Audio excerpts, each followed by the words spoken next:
Hey hello everyone, welcome back to my YouTube channel. और आज हम हमारी जुलाई 2024 विजन आईएएस मंथली मैगजीन से कल्चर का पोर्शन कवर करने वाले हैं। यहाँ पे हमारे 2 पार्ट आने वाले हैं। इससे पहले हमने इस चैनल पे economy, environment, polity, IR, international relations, internal security और सोशल इश्यूज़ जो है उसको बहुत अच्छे से कॉम्प्रिहेंसिवली कवर कर लिया है।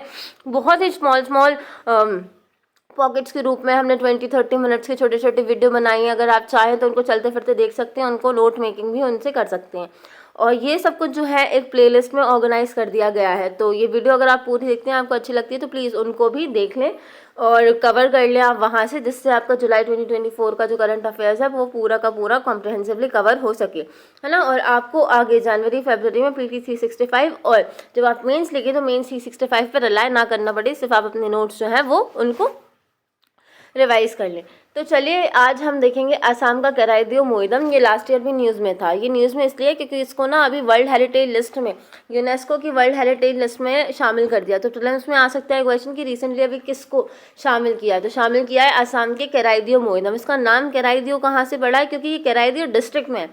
इसको जो रिकमेंड किया था इसके इंक्लूजन के लिए, है ना, कल्चरल प्रॉपर्टी के अंडर। आपको मालूम होगा कि जब वर्ल्ड हेरिटेज लिस्ट में कोई भी प्रॉपर्टी शामिल होती है तो वो 3-4 कैटेगरीज जो होती हैं उसमें वो उसके अंडर होती है। तो ये कल्चरल प्रॉपर्टी के अंडर है। इसको मिलाने के बाद हमारी अब टोटल वर्ल्ड हेरिटेज लिस्ट जो है वो 43 हो गई हैं। और ये डिसीजन कब लिया गया, जब 46th world heritage committee session हो रहा था दिल्ली में। याद रखना है कि WHC का सेशन कहाँ हो रहा था, दिल्ली में। नहीं, इतना खास इंपॉर्टेंट नहीं है ये, ठीक है।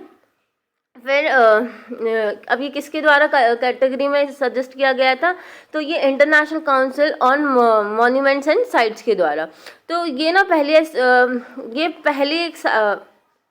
पहले टाइम एक साइट है नॉर्थ ईस्ट से, जिसने यूनेस्को की वर्ल्ड हेरिटेज लिस्ट में कल्चरल कैटेगरी में, है ना, और भी साइट्स हैं नॉर्थ ईस्ट से, लेकिन कल्चरल कैटेगरी से यूनेस्को लिस्ट में आए हैं। जैसे कि पहले आपने मानना आप जानते होंगे काजीरंगा नेशनल पार्क, ये भी है वर्ल्ड हेरिटेज लिस्ट में, लेकिन ये कल्चरल साइट से नहीं है।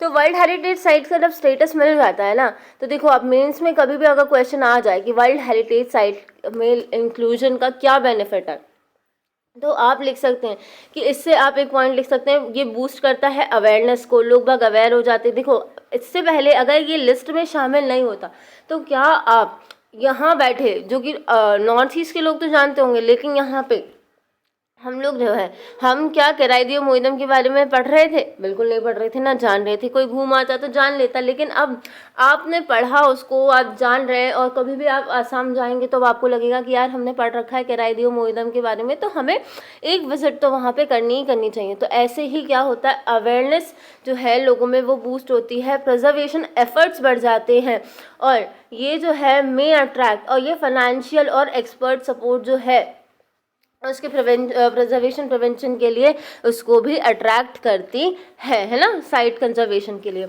इंडिया की टोटल जो यूनेस्को वर्ल्ड हेरिटेज साइट है वो अब 43 है। अभी बताया था हमने 3 आसाम में है, काजीरंगा नेशनल पार्क, मानस नेशनल पार्क, और अभी ये तीसरी कौन सी हो गई है, कराईदियो मोइदम। बाकी ये जो दोनों है ये कल्चरल लिस्ट के अंडर नहीं है, लेकिन कराईदियो मोइदम जो है ये कल्चरल लिस्ट के अंडर है। अब हम कराईदियो मोइदम के बारे में जान लेते हैं, ये है क्या। देखो ये है, ठीक है।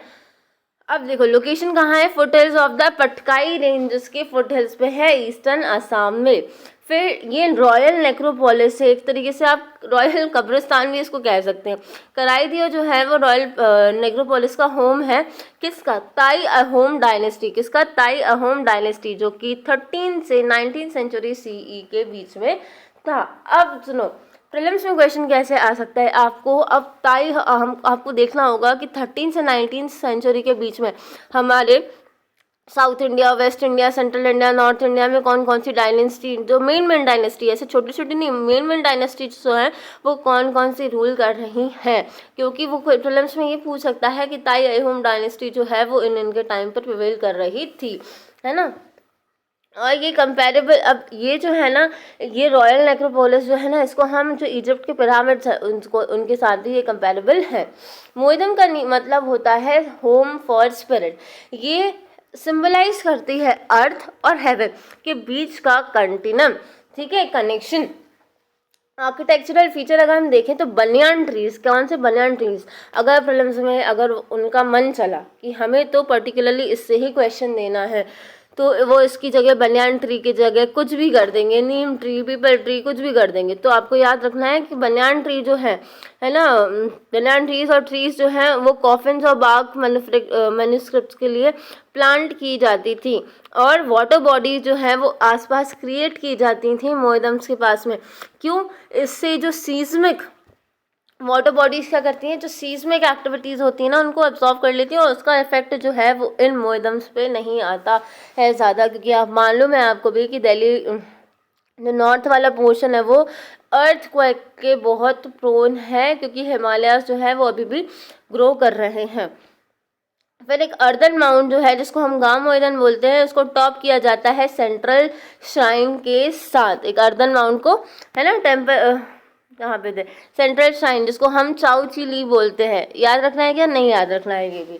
फिर ऑक्टागोनल वॉल होती है घर, सिंबलाइजिंग द ताई यूनिवर्स। ठीक, ब्रिक और स्टोन वॉल्ट होता है, तक बोलते हैं, जिसके विथ एक ग्रेव पिट गरवा होता है। याद रखना है क्या? ये इतना याद नहीं रखना, मेंस में तो आई डोंट थिंक कि क्वेश्चन आएगा। असम पीसीएस की अगर आप तैयारी कर रहे हैं या एग्जाम देते हैं तो ज़रूर आप इस चीज़ को मगअप कर लें कि अर्दन माउंट होता है सेंट्रल श्राइन टॉप्ड के साथ, ऑक्टागोनल वॉल होती है, ब्रिक और स्टोन वॉल्ट होता है। ठीक, फिर प्रोटेक्शन ऑफिसर्स भी होते हैं। अहोम रीजन के अहोम जब रूल चल रहा था, मोइदम्स जो है वो प्रोटेक्ट किए जाते थे। जी हाँ, सोचो है तो ये ग्रेव है, लेकिन मतलब ऐसे ग्रेव यार्ड से ही कह सकते हैं हम इनको, लेकिन उनको प्रोटेक्ट किया जाता था स्पेशल ऑफिसर्स के द्वारा, जिनको हम मोइदम फुकान्स बोलते थे। तो अगर क्वेश्चन आ जाता है मोइदम फुकान ये किससे रिलेटेड वर्ड है, तो आपको याद रखना होगा कि ये जो मोइदम होते हैं उनके जो स्पेशल ऑफिसर्स होते थे प्रोटेक्ट करने के लिए, इनसे कनेक्टेड है ये वर्ड। और गार्ड ग्रुप होता था जिसको हम मोइदमिया कहते हैं। ये क्वेश्चन भी बन सकता है, ये वर्ड दे देंगे और बोल देंगे ये किसका, इसका मीनिंग क्या है। इंसाइन एंड आफ्टर लाइफ बिलीफ, जैसे कि हमने ना हड़प्पा सिविलाइजेशन के उसमें देखा था ना कि लोग बाग जो है वो आफ्टर लाइफ में बिलीव करते थे। इसलिए अगर कोई भी शांत हो जाता था तो उसकी जो फेवरेट चीज़ें हैं वो उसको उसके साथ ही दफना देते थे। तो ऐसे ही मॉडर्न ग्रेव जो है उनके साथ भी गुड्स हैं, जैसे कि फूड, हॉर्सेज, एलिफेंट्स और कभी कभी तो सर्वेंट्स भी होते थे। ठीक है, ताकि जो भी चीज़ें उनको ज़रूरत पड़े आफ्टर लाइफ के बाद तो वो उसको यूज़ कर सके। फिर बुरियल प्रैक्टिसेस हैं। ये जो साइट जो है वो दो अलग अलग तरीके की बुरियल प्रैक्टिसेस जो है वो बताती हैं। देखो 17वीं सेंचुरी के पहले जो बॉडीज़ थी वो एम्बाम्ड होती थी और एम्टोम्ड होती थी। ठीक है, एंड लेटर फिर बाद में क्या होने लगा, इनको एशेस जो है उनको जो जलाने के बाद जो एशेस रहती हैं उनको बरीड करने लगे। एम्बाम्ड और एंटोम्ड का मतलब होता है, देखो एम्बाम मतलब क्या था, एक वैसे तो ये होता है कि फ्लूइड जो है आपने किसी भी डेड बॉडी में वो लगा दिया है या वो इंसर्ट कर दिया है जिससे बॉडी सड़ती नहीं है, स्मेल नहीं करेगी। अब पुराने लोगों के पास तो बहुत टेक्निक्स होती थी, और अगर वो करेगी भी तो मतलब बहुत ही स्लो तरीके से वो बॉडी जो है वो ख़राब होगी। तो ये जो एवोल्यूशन है बरियल प्रैक्टिसेस का वो हमें एविडेंस देता है कि कैसे ताई अहोम की जो लोकलाइजेशन थी वो प्रोसेस कर रही थी, वो जो है वो आगे प्रोग्रेस कर रही थी, चेंज हो रही थी, है ना, टाइम के साथ चेंज होते होते। क्योंकि पहले वो एम्बाम्ड और एम्टोम्ड होती थी, फिर ये लोग जो हैं वो जो क्रिमेटेड एशेस जो होती थी उनको बरिड करते थे। फिर जो कल्चरल कंटिन्यूटी अगर हम देखें तो हर साल एनुअल रिचुअल जो है वो परफॉर्म करते हैं उसको, जैसे कि मी दम मीफी। अब क्वेश्चन आ जाएगा मी दम मीफी जो है वो ये जो है ये एनुअल रिचुअल है, ये कहाँ का है, तो ये असम का है। अगर यूपीएससी में नहीं पूछता है तो असम पीसीएस में तो पूछ ही सकता है ये। ठीक है, एंसेस्टर वर्शिप है ना। और यहाँ पे तर्पण मतलब लिबेशन सेरेमनी, कि जैसे कि हम लोग जो है ना कि एक कोई भी प्योर लिक्विड जो है वो हम चढ़ा रहे हैं, जैसे कि अपने यहाँ नहीं होता है श्राद्ध चलती है तो हम हमारे पूर्वजों को पानी देने जाते हैं। आई डोंट नो कि आप क्या होता है या नहीं होता है, लेकिन हमारे यहाँ मतलब ऐसा होता है कि अभी ये जो 15 डेज़ अभी चल रहा है ना, इधर पूर्वजों को पुरखों को पानी देने जाते हैं घर के लड़के।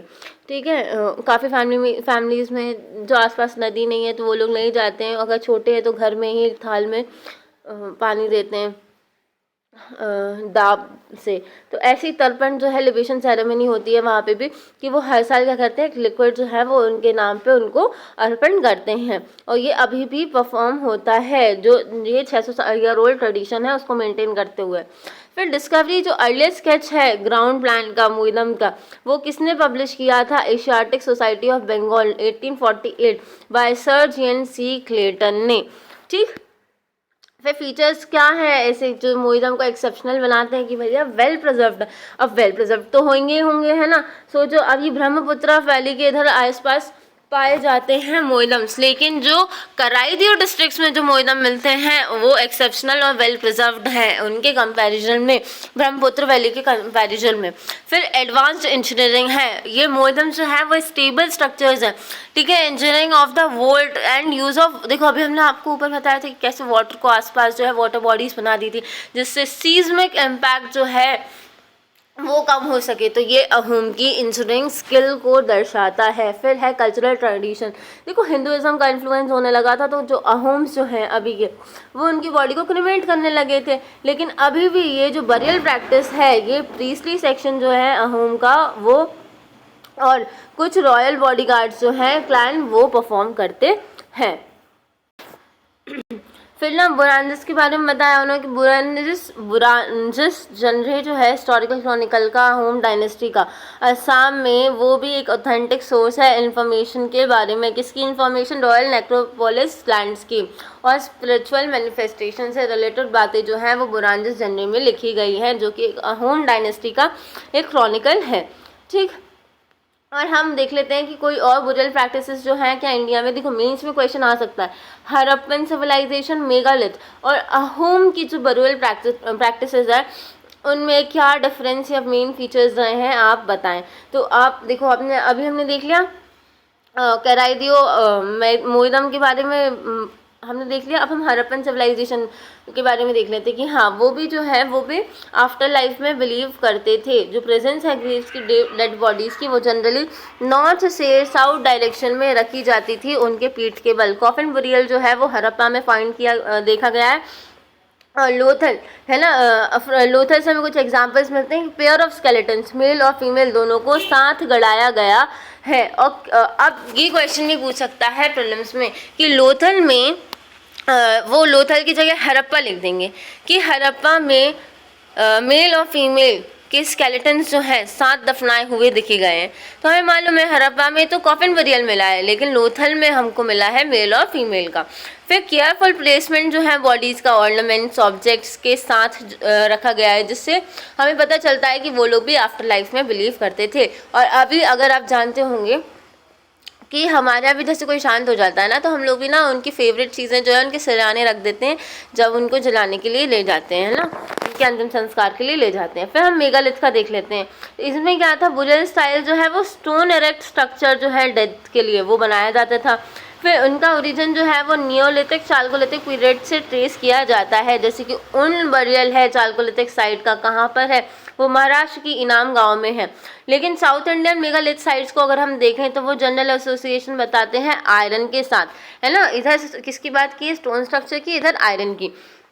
इसलिए जो पीरियड है मेगालिथ का उसको हम आयरन एज भी जनरली कहते हैं। फिर जो डेथ और आफ्टर लाइफ जो है ये जो ग्रेव कोड्स हैं और पॉटरी से हमको पता चलता है। फिर हायर बेंगल मेगालिथ साइट जो है यह कहाँ पर है, गनगवती तालुका। इतना देखो कोई आप याद भी नहीं रख पाओगे, लेकिन आप चाहो तो नोट कर लेंगे। हीरे बेंगल मेगालिथ साइट है गनगवती तालुका, कोप्पल डिस्ट्रिक्ट कर्नाटका में। वो क्या कहते हैं, वो भी यूनेस्को टेंटेटिव लिस्ट के अंडर कंसिडरेशन में अभी चल रही है। तो ये तो याद ही रख लें क्योंकि ये अभी चल रही है बातचीत, है ना। तो अब तब तक हम लोग एग्ज़ाम दें, हो सकता है जब तक वो शामिल भी हो जाए। तो यूनेस्को की वर्ल्ड हेरिटेज कमेटी, जिसको अभी हमने ऊपर देखा, जिसका सेशन हुआ था 46th सेशन दिल्ली में, जहाँ पे ही ये जो चीज़ जो है वो पूरी की तरीके से अप्रूव कर ली थी कि हम जो असम के कराईदियो मोइदम्स हैं उनको यूनेस्को की वर्ल्ड हेरिटेज साइट में इंक्लूड कर रहे हैं। तो ये है क्या चीज़, तो क्योंकि अगर पर्टिकुलरली हो सकता है कि इसके बारे में ही क्वेश्चन पूछ ले वो, है ना। तो अगर पूछ लेते हैं तो बिल्कुल आपको ऐसा कैसा छाप देना है ना। तो आप थोड़ा सा देख लो। हाँ देखिए छोटा रहा है लेकिन 100 वर्ड्स में ये है कि एस्टैब्लिश किया गया था वर्ल्ड हेरिटेज कन्वेंशन के अंडर 17 सेशन हुआ था या यूनेस्को का 1972 में। ये 5 C's को इंक्लूड करता है। इसका ऑब्जेक्टिव क्या है? Credibility, conservation, capacity building, communication और कम्युनिटीज़। जब भी किसी प्रॉपर्टी को इंस्क्राइब करना हो हमें वर्ल्ड हेरिटेज लिस्ट में, तो हमें किसका फाइनल से चाहिए, किसकी अप्रूवल चाहिए? UNESCO world heritage committee. ये प्रीलिम्स में भी क्वेश्चन बन सकता है। ये डिफाइन करता है वर्ल्ड हेरिटेज फंड के यूसेज को और एलोकेट भी करता है फाइनेंशियल असिस्टेंस स्टेट पार्टीज को। ठीक, अब it examines reports on the states of conservation of inscribed properties. जो भी प्रॉपर्टीज इंस्क्राइब्ड हैं अभी लिस्ट में, उनका जो भी कंजर्वेशन स्टेट चल रहा है उस रिपोर्ट को एग्जामाइन ये करता है। डिसाइड भी करता है इंस्क्रिप्शन और डिलीशन, किसको इंस्क्राइब करना है, किसको डिलीट करना है, कौन सी प्रॉपर्टी को लिस्ट ऑफ वर्ल्ड हेरिटेज जो कि डेंजर में चल रही हैं। फिर इलेक्ट करता है ये bureau of world heritage committee को हर साल। ठीक है, देखो इतना याद नहीं कर पाओगे लेकिन आप एक बार रीड कर लीजिएगा अपने एंड पे, और छोटी छोटी ये जो ब्लैक जो है इनको आप अपने नोट्स में लिख लीजिएगा। ठीक है, इसमें consist of representatives, 21 state parties जो हैं वहाँ से रिप्रेजेंटेटिव्स आते हैं। ठीक है, कन्वेंशन में, और फिर जो कि जनरल असेंबली द्वारा इलेक्ट किए गए जाते हैं 6 ईयर्स के लिए। ये ज़रूर याद कर लें। जो वर्ल्ड हेरिटेज कमेटी है उसमें 6 साल के लिए 21 स्टेट पार्टीज़ को के जो रिप्रेजेंटेटिव्स हैं उनको इलेक्ट किया जाता है। और इंडिया इलेक्ट किया गया है क्या अभी तक? जी हाँ, इंडिया अभी है एट करेंट 2021 से 2025 तक। की पार्टनर्स हैं इसके ICCROM, ICOMOS, इसको हमने ऊपर ही देखा था। ये इंटरनेशनल NGO, ICOMOS क्या है? एक इंटरनेशनल NGO है जो कि कंजर्वेशन और enhancement of architectural and landscape heritage के लिए काम करता है। और ICCROM जो है वो एक इंटर गवर्नमेंटल ऑर्गेनाइजेशन है जिसको क्रिएट किया गया था प्रमोट करने के लिए। क्या प्रमोट करने के लिए? Conservation of all forms of cultural heritage. I hope आपको ये समझ में आ रहा होगा। जहाँ जहाँ इम्पोर्टेंट था वहाँ हमने बहुत अच्छे से समझा दिया है। जहाँ जहाँ नहीं है, जहाँ हमें लगता है कि ना आप इतना मगअप कर पाएंगे ना नोट्स में इतना लिख पाएंगे, वहाँ हमने जल्दी जल्दी आपको बता दिया, क्योंकि इसमें कुछ भी नहीं है ना। कि ये एक इंटर गवर्नमेंटल ऑर्गेनाइजेशन प्रीलिम्स में भी नहीं पूछेगा वो इतने डीप में, और मेंस में तो बहुत कम चांसेस हैं। और एक क्वेश्चन अगर आता भी है ऐसे क्वेश्चन में हम अपना इतना, क्योंकि इसमें कॉस्ट टू बेनिफिट रेशियो जो है वो काफ़ी कम है, लेकिन तब भी हमने देख लिया है। अब हमने यहाँ पे देख लिया कि मेंस में कैसे क्वेश्चन बन सकता है कि हड़प्पन सिविलाइजेशन, मेगालिथ और जो अहोम्स का जो भी बरल प्रैक्टिस है उसमें आप डिफ्रेंशिएट कर दो। तो आपको तीनों के फीचर्स लिख देना है, या फिर आप उनकी सिमिलैरिटीज़ बता दो, या आप उनकी फीचर्स को लिख दो। तो आपको वहाँ पे मॉड्यूलेट करके लिखना पड़ेगा, है ना। फिर यहाँ पे हम क्या देख रहे थे कि भैया अदर इनिशिएटिव्स जो इंडिया के 46 सेशन में लिए गए थे, जो अभी देखा था ना WHC का 46 सेशन हुआ था। तो ये पहली बार इंडिया ने होस्ट किया था WHC की मीटिंग, है ना। इससे पहले आज तक नहीं हुई है। तो यहाँ पे इन्होंने 1 मिलियन ग्रांट जो है यूनेस्को वर्ल्ड हेरिटेज सेंटर को देने की बात की है, जिससे कंजर्वेशन एफर्ट्स और पर्टिकुलरली जो ग्लोबल साउथ कंट्रीज हैं। देखो आपने देखा होगा कि अभी इंडिया क्या कोशिश कर रही है, इंडिया जो है वो वॉइस ऑफ ग्लोबल साउथ, है ना, उसकी तरह एक्ट कर रही है, उसकी तरह उसको रिप्रेजेंटेट कर रही है। तो उन्होंने इसलिए, है ना, इतना बड़ा दिलेरी बताई है कि हम $1 मिलियन जो है वो ग्रांट कर रहे हैं यूनेस्को के वर्ल्ड हेरिटेज साइट सेंटर को, कि ताकि वो जो ग्लोबल साउथ है वहाँ पे कंजर्वेशन का काम कर सकें। फिर आता है कल्चरल प्रॉपर्टी अग्रीमेंट भी इंडिया ने साइन किया है इंडिया और US के बीच में, जिससे इलीगल ट्रैफिकिंग जो है कल्चरल प्रॉपर्टी की वो जो है उसको प्रिवेंट हम कर सकें। Retrieval of antiquarian objects to their place of origin, जो भी चोरी, वो देखो एंटीक प्रॉपर्टी जो है ना, आपने मूवीज़ में भी देखा होगा साउथ इंडिया की कैसे एंटीक प्रॉपर्टीज जो है उनकी स्मगलिंग होती है ना। तो इन सब चीज़ों को रोकने के लिए हमने कल्चरल प्रॉपर्टी एग्रीमेंट किसके साथ साइन किया है? हमने, इंडिया ने USA के साथ साइन किया है 46th मीटिंग ऑफ WHC में। CPA जो है अलाइंड है 1970 यूनेस्को कन्वेंशन के साथ, ठीक है, मीन्स ऑफ प्रोहिबिटिंग और prevention of illicit import, export, transfer and ownership of cultural property to which both countries are state parties. हाँ, तो हमने ना CPA जो है हमारा कल्चरल प्रॉपर्टी एग्रीमेंट, जिसको हमने यूएस की साइन किया है, वो अलाइन है 1970 के यूनेस्को कन्वेंशन का। ये अभी हमने बता दिया, जो कि बात करता है किस पे, means of prohibiting, preventing and illicit import, export and transfer of ownership of cultural property, ठीक है, जिसमें इंडिया और यूएसए जो है दोनों ही स्टेट पार्टी हैं। और जो अग्रीमेंट है ASI का, आर्कियोलॉजिकल सर्वे ऑफ इंडिया का, अभी हमने देखा ना ICCROM, ये क्या है, एक इंटर गवर्नमेंटल बॉडी है ना, उसके साथ क्या, अब ये क्या करेगा, ये जो अग्रीमेंट है ये कैपेसिटी बिल्डिंग और रिसर्च जो है टेंजिबल हेरिटेज की, उस पर काम करेगा इस अग्रीमेंट के सिग्नेचर पे, ठीक है। तो यही सब था इस आर्टिकल में हमारा। हमने आपको बता दिया कैसे इसमें मेंस में क्वेश्चन आ सकता है, कहाँ कहाँ पे प्रोबेबल प्रीलिम्स के क्वेश्चन बन सकते हैं यहाँ पे, और आई होप आपने नोट्स बना लिए होंगे। और चैनल को अगर अभी तक सब्सक्राइब नहीं करा है तो प्लीज़ चैनल को सब्सक्राइब कर दें, अगर वीडियो अच्छी लग रही है तो लाइक कर दें, और पुरानी वीडियोज़ ना देखना भूलें, है ना। तब तक के लिए बाय, और मिलते हैं नेक्स्ट वीडियो में।